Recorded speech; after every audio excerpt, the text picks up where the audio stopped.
신명기 15장 16절 17절. 종이 만일 너와 네 집을 사랑함으로 너와 동거하기를 좋게 여겨 내게 향하여 내가 주인을 떠나지 아니하겠노라 하거든 송곳을 취하여 그의 귀를 문에 대고 뚫으라.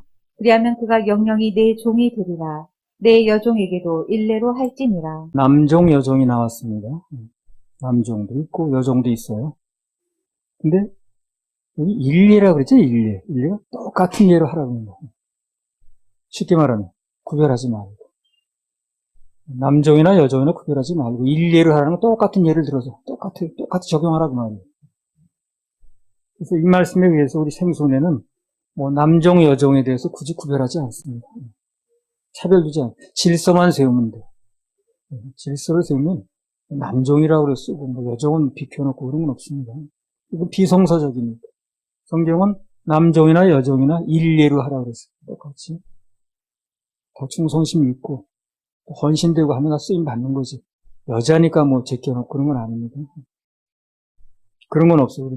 우리 생존에서. 충성하면, 헌신하면, 중심을 다하면 누구나 쓰임 받을 수 있습니다. 요엘서 2장 28절 29절. 그 후에 내가 내 신을 만민에게 부어주리니 너희 자녀들이 장래일을 말할 것이며 너희 늙은이는 꿈을 꾸며 너희 젊은이는 이상을 볼 것이며 그때에 내가 또 내 신으로 남종과 여종에게 부어줄 것이며 그때 내가 또 내 신으로 성령이 남종과 여종에게 부어줄 것이며 마지막 때에는요. 남종, 여종 다 쓰임 받을 수 있어요. 그때도 물론 그렇습니다. 중심만 다하면 뭐 구별 없이 성령님의 능력을 부어주신다 그랬습니다. 여기서 말하는 그때가 마지막 때 얘기하거든요. 말세. 특히 말세에는 남자든 여자든 다 사명자입니다. 그건 전혀 그런 구별하지 않아요. 그래서 남녀 구분하지 말고 다 각자 맡은 사명만 잘 감당하면 됩니다. 중심을 다하고 충성심을 가지고 그러면 누구나 다 구별 없이 쓰임받을 수 있어요. 뭐 여자로 태어나서 성경 속에 하나님은 그렇게 말씀하지 않습니다. 누구나 중심만 다하면 됩니다. 신명기 15장 16절 17절. 종이 만일 너와 네 집을 사랑함으로 너와 동거하기를 좋게 여겨 내게 향하여 내가 주인을 떠나지 아니하겠노라 하거든 송곳을 취하여 그의 귀를 문에 대고 뚫으라. 그리하면 그가 영영이 내 종이 되리라. 내 여종에게도 일례로 할지니라. 네, 또 여종, 남종을 구비지 않고 똑같은 거예요. 일례라고 그랬어요. 여기 나온 이 종들의 특징이 뭐냐면 한마디로 스스로 종되기로 자원한 사람들 얘기를 해요. 스스로. 난 자유하지 않겠습니다. 난 스스로 종이 되겠습니다. 6년이 지나도. 그래서 우리 생손에는 남녀는 구별하지 않아요. 남자든 여자든 뭐 중심을 가지고 충성하면 되는데 그러나 딱 구별하는 게 하나 있어요. 뭡니까? 스스로 자원하는 사람인 건 구별합니다. 자원하지도 않는 사람 억지로 그걸 어떻게 하겠다는 거예요. 힘들어서 그 자동차 밀고 어떻게 얼마나 가겠어요, 그래. 자기가 시동 걸려서 그게 자동차 문짝으로 자동돼야 되는 거지. 그걸 막 시동을 걸지도 않는 걸 밀고 끌고 어디까지나 가겠냐. 그래서 남녀는 구별하지 않되 그러나 스스로 종된 즉 자원 여부는 철저히 구별해 쓴다는 거예요. 자원하지도 않은 막 그런 마음도 없는데 억지로 그걸 어떻게 무슨 소리를 합니까? 그래서 남자가 됐든 여자가 됐든 자원하는 마음만 있으면 뭐 중심을 다해서 자원하겠습니다. 그러면 다 쓰임받을 수 있어요. 자원병하고만 일한다는 거 억지로 하지 않습니다. 그래서 근데 뭐 일 맡길 때 좀 힘들어하고 그러면 그냥 제껴놓는 거예요. 좀 힘들더라도 좀 자원하는 사람하고 일해야 일이 되는 거지. 그렇게 억지로 그냥 마지못해 뭐 이러면 그거 너무 힘듭니다. 그게 남종이든 여종이든 그게 중요한 게 아니고 그게 문제가 아니고 정말 문제는 자원 여부예요. 자원 여부. 억지로 끌어다 일을 맡길 수는 없고 또 혹시 맡겨도 그가 감당을 못 하더라고. 그게 너무 힘든가 봐. 자원하는 마음이 없다 보니까 모든 일이 힘든 거야. 그래서 일을 못 하더라고, 그 사람. 자원하는 마음이 있으면 조금 힘들어도, 자기 힘에 겨워도 다 해내더라고. 이 자원하는 마음이 있으니까. 아니, 뭐 그런 말 있잖아요. 말인가? 물까지 끌고 가는 거는 끌고 갈 수 있다는 거지. 물은 그거 자기가 먹어야 돼요. 억지 퍼낼 수가 없어요. 그 고양이 약 먹이고 그렇게 힘들다고 그러더라고. 쥐가 먹어야지. 그 억지 넣으려면 너무 힘들대. 말이 물 퍼낸다고 먹겠어, 이거. 자기가 먹어야지. 끌고 갈 수는 있다는 게. 먹일 수는 없다는 게. 우리 생손에는 뭐 이제까지도 그래 왔지만 앞으로도 마찬가지입니다. 자원병하고 일합니다. 자원병. 예배는 누가 참석할 수 있어요. 뭐 개방된 장소니까. 그러니까 일은 자원하는 사람하고 한다는 거예요. 그렇게 싫어가지고 억지로 하는 거 어떻게 일을 맡기겠어요? 이게 내 생각이 아니야. 하나님 일하시는 방법이 그러신 거예요. 자원하는 사람하고 하자는 거예요. 스스로 종되겠다고 하는 사람하고 한다는 거예요. 우리가 뭐 잘 아는 대로 그 사사기에 나오는 기드온의 300용사 있죠. 그 사람 특징이 뭡니까? 그 사람들 칼싸움을 더 잘하는 거예요? 더 잘생겼어요? 뭐 근력이 더 셉니까? 그게 아니에요. 자원하는 마음 있는 사람들이에요. 그 사람들이. 기드온의 300용사의 특징이 다 자원병입니다. 그래서 다른 사람 다 집으로 돌아갈 때 이 핑계 저 핑계로 돌아갈 때 자기는 남았고, 그래서 끝까지 자기는 자원하겠다고 그러니까 하나님이 그 사람들 선발해서 그 사람들 앞에 일을 다 해주시는 거예요. 그 사람들 칼 들고 싸운 적도 없어요. 그래서 한마디로 자원하는 사람을 뽑으셔서 그 앞에서 일하시겠다는 겁니다. 그래서 기드온의 300용사는 자원한 것밖에 없는데 그 다음부터 모든 일을 하나님께 다 하셨습니다. 적군끼리 서로 찌르게 만들고, 그래서 그 엄청난 광경을 이제 관람하게 하셨죠. 출애굽기 14장 13절 14절. 모세가 백성에게 이르되 너희는 두려워 말고 가만히 서서 여호와께서 오늘날 너희를 위하여 행하시는 구원을 보라. 너희가 오늘 본 애굽 사람을 또 다시는 영원히 보지 못하리라. 여호와께서 너희를 위하여 싸우시리니 너희는 가만히 있을지니라. 너희를 위하여 싸우시리니 너희는 가만히 있을지어다. 너희를 위하여 싸우시리니 너희는 가만히 있을지니라. 하나님 일하시는 걸 보라는 거예요. 하나님 앞에서 이 전쟁은요, 우리가 직접 싸우는 게 아니고 하나님께서 싸우시고 우리는 바라보는 겁니다. 실제 우리 그렇게 했어요, 지금까지. 우리가 뭐 나서 한 게 별로 없습니다. 할 줄도 모르고 할 능력도 없고. 근데 주님이 하셨어요, 지금까지. 주님. 그런데 그 주님이 하시는 건 맞는데 그런 역사적인 현장의 체험을 하려면 철저하게 자원병을 하신답니다. 고린도후서 8장 2절 3절. 환란의 많은 시련 가운데서 저희 넘치는 기쁨과 극한 가난이 저희로 풍성한 연보를 넘치도록 하게 하였느니라. 내가 증거하노니 저희가 힘대로 할 뿐 아니라 힘에 지나도록 자원하여. 저희가 힘대로 할 뿐 아니라 그 다음에 힘에 지나도록 뭐 했습니까? 자원하여. 이게 중요한 거예요. 자원하여. 자원하는 마음이 있으면요, 힘에 지나도록 할 수 있어요. 자원하는 마음이 없이 하면 모든 게 힘드니까. 그러나 자원하는 마음이 생기면 자기 힘에 겨워도 할 수 있는 거예요, 이게. 내 능력 밖의 일도 합니다. 자원하는 마음이 있는데 뭘. 드림도 어떻습니까? 자원해서 하는 게 맞는 거예요. 고린도후서 8장 16절 17절. 너희를 위하여 같은 간절함을 디도의 마음에도 주시는 하나님께 감사하노니 저가 고난을 받고 더욱 간절함으로 자원하여 너희에게 나아갔고. 전부 하나님께 쓰시는 사람들의 그 면면을 보면 자원이라는 말이 꼭 들어가요. 저가 고난을 받고 더욱 간절함으로 자원하여 너에게 나갔고, 너에게 나갔고. 이 디도가 몸이 좀 약했습니다. 그래서 병을 많이 앓았어요. 그래도 그냥 어디 가라 그러면 그 당시에 교통이 얼마나 불편하고 거리가 얼마나 떨어져 가는 길이 얼마나 험하든가 가라 그러면 자원해서 가는 거예요. 나는 몸이 아파요. 무슨 뭐 나는 빼주세요. 그런 게 없는 거예요. 자원이 그걸 다 이기는 거예요. 자원하는 마음에 다 이기는 거예요. 환경을 이길 수 있는 게 자원하는 마음입니다. 여기 디도라는 사람도 쓰임받은 비결이 바로 그거예요. 그가 자원하는 사람, 자원병이었다는 거예요. 그게 바로 쓰임받은 비결입니다. 자원하는 마음이 있으면 하여튼 무슨 일이든지 맡기십니다. 하나님. 그게 어떤 일이든 맡기게 돼 있어요. 또 자원하는 사람은 어떤 일을 맡겨도 해야 또 그거.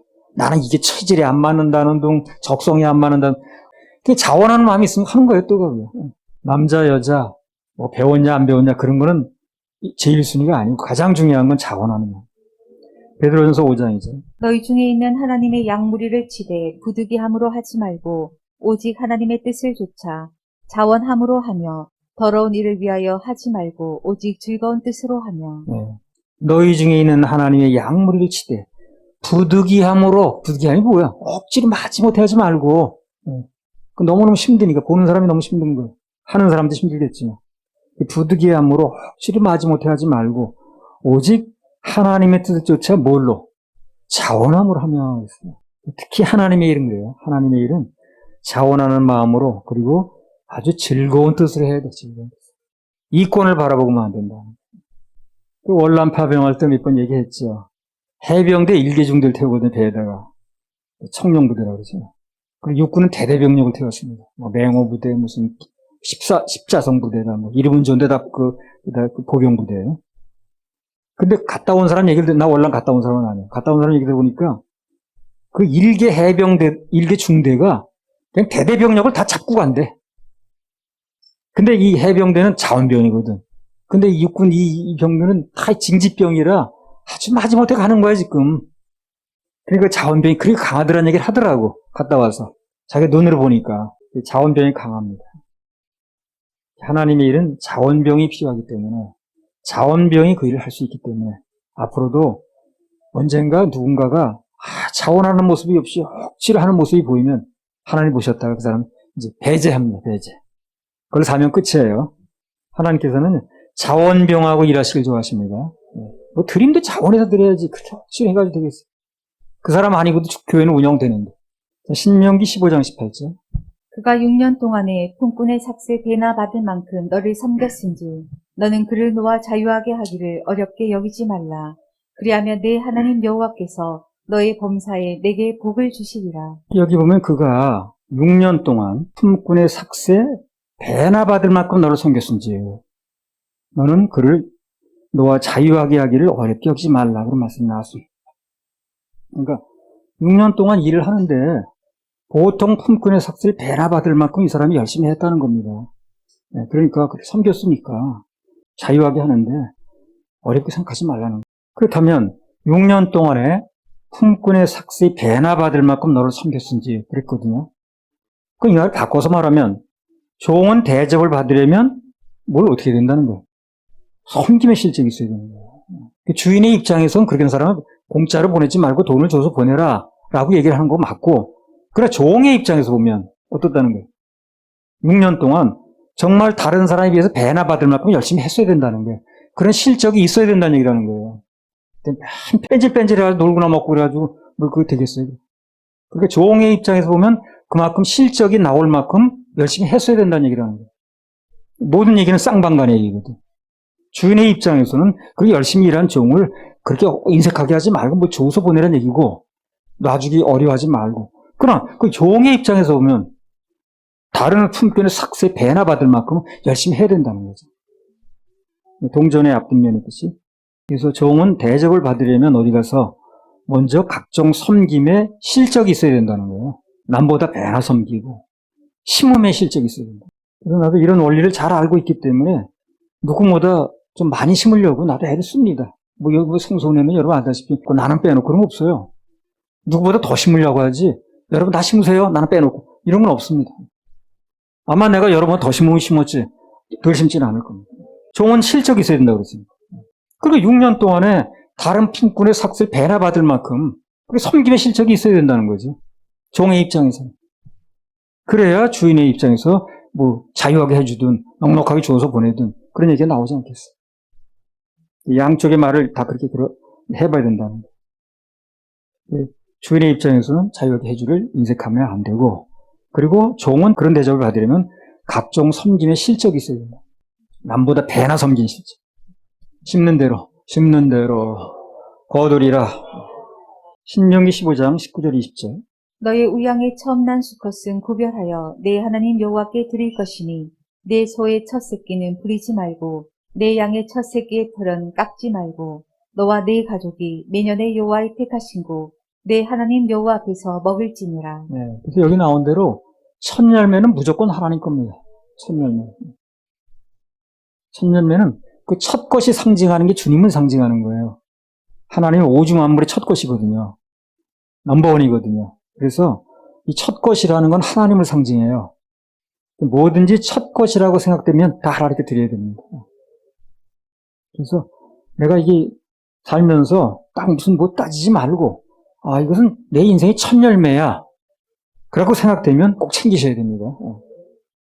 그게 하나님의 마음을 움직일 수 있는 아주 좋은 방법이 돼요. 하나님 마음을 움직이는 게 어떤 걸 알면 되잖아요. 그죠? 그 뭐, 첫 열매를 뭐 할 때마다 드립니까? 따지는 게 하나님 마음에 들겠어요? 아니면, 그러니까 첫 열매 드리는 거야? 할 정도로 드리는 게 맞겠어요? 하나님 마음을 움직이는데. 그렇죠? 신명기 15장 21절에 23절. 그러나 그 짐승이 흠이 있어서 절거나 눈이 멀었거나 무슨 흠이 있든지 내 하나님 여호와께 잡아 드리지 못할지니 내 성중에서 먹되 부정한 자나 정한 자가 다 같이 먹기를 노루와 사슴을 먹음같이 할 것이요 오직 피는 먹지 말고 물같이 땅에 쏟을지니라. 그러나 그 짐승이 흠이 있어서 절거나 눈이 멀었거나 무슨 흠이 있든지 네 하나님 여호와께 잡아들이지 못할지니 온전한 걸 드리라는 거예요. 하나님께 드린 모든 제물은 흠이 없는 것으로 드려야 된다는 거죠. 그래서 그 흠이 없는 걸 드려야 되는 이유가 뭐냐면 모든 제물이 뭘 상징하냐면 아무 흠도 없는 예수 그리스도를 상징합니다.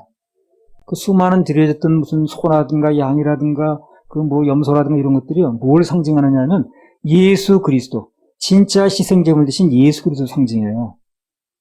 그래서 예수 그리스도가 대표적인 제물로 오신 뒤에는 그런 거 드리질 않습니다, 우리가. 끝났기 때문에. 구약시대 모든 예물이 실제로 오실 예물의 상징이었어요. 징표였습니다. 실제 제물이 오신 거예요, 이 땅에. 그다음부터는 그림자 예물을 드릴 필요가 없는 거죠. 근데 이스라엘 사람도 아직 그러고 있더라고. 근데 실제 제물이 오셨어요. 그래서 당신의 몸에서 피를 흘려서 실제 제물로 역할을 끝내버렸습니다. 그 다음 그림자 제물이 필요가 없는 거죠. 근데 아직도 그걸 드리는 사람도 있더라고. 애꿎은 양만 죽는 거지. 그럼 오늘날도 이거 우리 생각해야 돼요. 무슨 생각을 해야 되냐면 내가 또 죄를 짓고 이렇게 나쁜 일을 하게 되면 예수 그리스도의 십자가 보혈이 필요해서 우리 받는 거지만 또 예수님 십자가에 못 박는 행위가 돼버리겠다 하는 마음을 가져야 돼요. 죄를 경계해야 됩니다. 구원받았으니까 죄를 막 져도 돼. 이거 전혀 아닙니다. 어쩔 수 없이 육신이 약해서 짓는 죄도 있어요. 뭐 우리가 완벽하게 살 수는 없어. 그러나 죄를 무슨 그렇게 아무렇지도 않게 뭐 그냥 예사롭게 그렇게 느끼면 안 돼요. 그건 아닙니다. 살다가 정말 심에 겨워서 어쩌다 모르게 나도 죄를 짓는 경우가 뭐 나올 수 있겠습니다만 그러나 그걸 뭐 그렇게 일부러 뭐 그냥 뭐 예사롭게 아무렇지도 않게 그런 얘기는 아닙니다. 예수 그리스도의 보혈이 거기에 또 필요합니다. 주님이 또 한 번 못 박는 결과가 될 수 있는. 그래서 아무 흠도 없는 완전한 예수 그리스도를 그 제물이 상징하기 때문에 그래서 흠이 있으면 안 되는 거예요. 흠이 있다는 건 예수 그리스도의 그 제물 자체가 흠이 있다고 얘기하는 거 똑같은 거거든요. 예수 그리스도의 제물이 전혀 흠이 없는 완벽한 것이라고 믿어진다면 그것을 상징하는 그 제물이 흠이 있어야 돼요, 없어야 돼요? 없어야 된다는 거예요. 구약시대 모든 제물과 희생물은 다 하나님이신 예수 그리스도를 나타내고 모형합니다. 신구약은 다 예수님을 상징하는 건데 오실 예수님과 이미 오신 예수님 관점만 다른 거예요. 구약에는 동물 뭐 잡고 그랬다고 해서 예수를 안 믿은 게 아니에요. 그들도 앞으로 오실 메시아를 바라보고 믿은 거예요. 앞으로 우리 짐승께 드리고 있는데 실제 제물인 메시아가 와서 이 제물을 실제로 증명할 거야 라고 미리 믿는 거고 우린 이미 오신 예수님을 돌아보고 믿는 거고 관점의 차이일 뿐이지 구약 사람들도 다 예수 믿은 거예요. 신약만 예수 믿는 게 아니라니까요. 구약도 다 예수 믿는 거예요. 뭐 영화에 보니까 그 유대인들이 막 핍박당하고 무슨 가스실로 끌려가고 그런 영화예요. 근데 그 가스실로 끌려가기 전에 급히 그 남녀가 서로 사랑하는 사이니까 결혼식을 올리고 싶어 하는 거예요. 우리 곧 죽겠지만 이제 이렇게 부부의 연을 맺자. 그러니까 거기 랍비 간 사람이 있다가 줄을 서주는 거야. 근데 뭐라고 하냐면 복되신 하나님 이스라엘 민족의 죄를 씻기셨습니다. 그것까지는 뭐 이해를 하겠어요. 그런데 뭐에 의해서 씻었느냐? 율법에 의해 우리 죄를 씻기셨습니다. 이렇게 말을 하는 거야. 참, 그 사람들 죽을 때까지 구원받을 수 없는. 무슨 율법이 그 죄를 씻어. 예수 그리스도의 보혈이 씻는 거지. 근데 예수 그리스도는 인정을 안 하거든, 이 사람들. 그러니까 율법에 의해서 죄를 씻었다는 거. 그러니까 율법을 열심히 지키는 거예요, 이 사람들은. 율법이 죄를 씻는 걸 생각하더라고, 이 사람들이 보니까. 그러니까 율법을 열심히 지키는 거야. 안식일 날 무슨 엘리베이터도 안 탄다나 어쨌든. 안식일 날 불도 안 켠대. 그래서 날쌀 먹는데. 실제로 하는 사람 그렇게 한답니다. 전통 유대인들. 신구약은 다 예수님 믿는 건데 구약 사람들은 앞으로 오실 메시아. 그리고 우리는 그 메시아가 예수를 알고 예수를 믿는 겁니다. 그래서 구약 사람도 메시아를 믿고 메시아가 예수 그리스도니까 예수를 믿는 거고 우리도 이미 오신 예수를 믿는 거예요. 굳이 말한다면 우리가 좀 유리하죠. 오신 예수님 보고 믿는 거예요. 그들은 오실 예수님을 믿은 거고. 아무튼 그래서 하나님께 드리는 것은 최고의 것을 드려야 됩니다. 최고의 것을. 여러분 성경에 가장 가까운 얘기를 듣는다고 생각하시면 돼요. 하나님께 드리는 건 최고의 것을 드려야 됩니다. 시편 96편 8절. 여호와의 이름에 합당한 영광을 그에게 돌릴지어다. 예물을 가지고 그 궁정에 들어갈지어다. 그래서 예물은 분명히 일을 하거든요. 예물이 일을 합니다. 그러나 그 예물을 통해서 하나님의 일하심을 보려면 그 이름에 합당한 예물이 드려져야 된다는 거예요. 그런 얘기를 하는 거예요. 나도 어떤 때, 내가 피요나 또 어떤 치료나 이런 거에서 예물을 드릴 때가 있는데, 내 스스로 마음에 그런 감동이 너무 약하다, 이게. 그런 감동이 올 때가 있어. 그럼 예물의 액수를 올리는 거예요. 그걸 무슨 막 억지로 하는 게 아니고, 내 스스로. 이건 내가 지금 내 소원하는 바에 비해서는 예물이 너무 약하다. 그러면 예물을 올리는 거예요. 예를 들어서 어떤 병에 걸렸는데, 병원비가 병원에서 수술비가 얼마 든다고 얘기하잖아요. 그럼 하나님께 드릴 때는 그 액수에 플러스 알파까지 드리는 거예요. 옛날 그 전주에서 집회할 때 어떤 목사가 왔는데 그 암이 참 여러 군데 있다. 혀에 암에 걸렸다는 거예요. 그래서 방사선 치료에 들어가는데 한 번 치료할 때마다 500만 원씩 든다고 자기가 와서 얘기를 하더라고. 이렇게. 내가 500만 원 드는지 아나? 자기가 내가 이거 한번 방사선 치료 받을 때마다 500만 원씩 꼭 들어간다는 거예요. 그러면서 하나님께 치료임을 해달라고 치료임을 심을 때는 불과 몇만 원 봉투에 넣었더라고. 나는 그 몇만 원이 크다 작다 얘기라는 게 아니라니까요. 그 중심이 안 나왔다는 얘기라는 거예요. 그 중심이 안 나온 거지. 아니 방사선 치료 받는데 500만 원씩 들어간다고 자기 입으로 막 얘기를 하는 사람이 하나님께 치료해달라고 그 예물을 올릴 때는 만 원짜리 몇 번 와가지고 올렸던데 그게 나는 안 맞는다고 생각하는 거예요. 그렇다고 내가 그 사람 보러 그 돈이 액수가 작다 그런 말 하지는 않았습니다만 속으로 느낄 때 이건 여호와의 이름에 합당한 예물이 아니라는 생각이 들더라고요. 얼마 있다 죽었다고 이제 그 소식이 왔더라고요. 그래서 나는 그동안에 중심을 다한 예물이 드려지면 예물에 대해서 하나님께 일하신 걸 여러 번 봤습니다. 정말 중심을 다해 드려지면 그 예물이 하나님 반드시 일을 하시더라고요. 하나님께서 우리 물질을 원하시는 게 아니라고 그랬죠. 그분이 물질까지 쓰는 분이 아니기 때문에. 우리 중심을 원하시는 거예요. 중심이 실려야 된다는 거예요. 액수에 관계없이. 그 예물의 중심이 실렸냐는 거예요. 물론 중심이 실리면 어떤 사람에게는 만 원도 큰 돈이에요. 그러니까 문제는 중심이 실렸느냐는 거예요. 스스로 한번 내 중심이 실린 예물인가 이게. 나도 몇 번 여러 번 했지만 그 중심이 실린 예물 같지 않아서 올린 거예요. 액수를. 고린도후서 8장 12절. 할 마음만 있으면 있는 대로 받으실 터이요 없는 것을 받지 아니하시리라. 그러니까 중요한 것은 뭡니까? 마음에 실린 예물이냐, 할 마음이 있는 예물이냐 하는 얘기죠. 그냥 체면 예물이냐. 그게 중요하다는 거예요. 중심이 중요하다니까. 액수를 말하는 게 아니에요. 그래서 자원하는 마음을 쓰신다는 거, 중심이 실려 일을 하신다는 거. 그런 얘기들이 이번 시간의 중점입니다.